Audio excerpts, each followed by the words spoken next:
I was having a conversation with my dad about life and grandma, and we were talking about seizing the day. My grandma used to say, "Carpe Diem, seize the day, gather your rosebuds while you may." She used to say it quite frequently, actually, and I definitely learned with it, and I try to ascribe to it. But I think my upbringing, so to speak, being the experiences of my life and how they've influenced me. My uncle passed away when I was 17, and I was very close with him, and ever since then, and possibly even before, there's definitely the seeds of this sentiment is that I believe in trying to seize the day as much as you can. And I don't mean, I'd recently read an article that, there's college life is about having fun experiences and doing these things and, getting drunk and everything that goes with college sexual activity.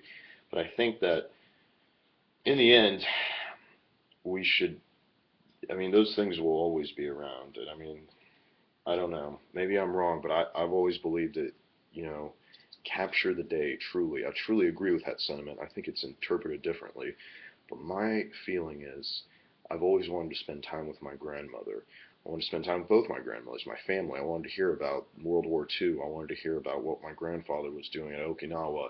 I wanted to hear these stories because, in some regard, they really influenced who I was. I wanted to hear my grandma, how life was being probably the youngest student at the University of Chicago right after World War II.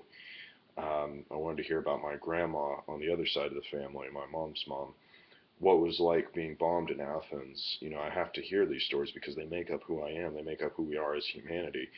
And I feel like those things matter.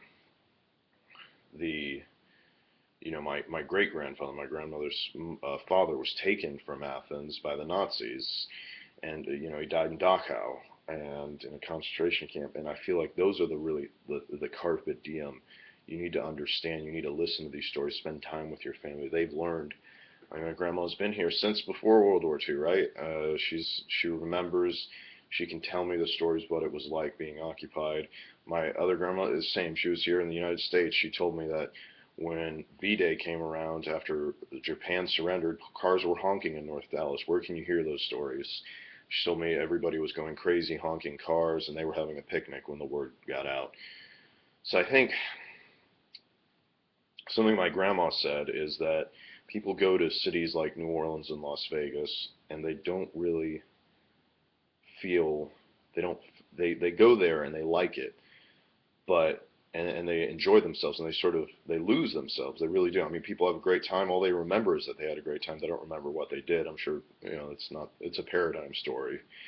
But and then you hear people every time I go to the East Coast or anywhere else, people say, "Oh, how boring Dallas is." Well, maybe it doesn't have all the operas, and maybe that's not what people do on the East Coast, but maybe it doesn't have all this, what people would consider cultural. But what I think about Dallas, and the reason I love Dallas and Texas, is because you have to face yourself. If you can't be happy being by yourself, and you can only be happy by having all this other entertainment, distractions, losing yourself, to me, that isn't happiness.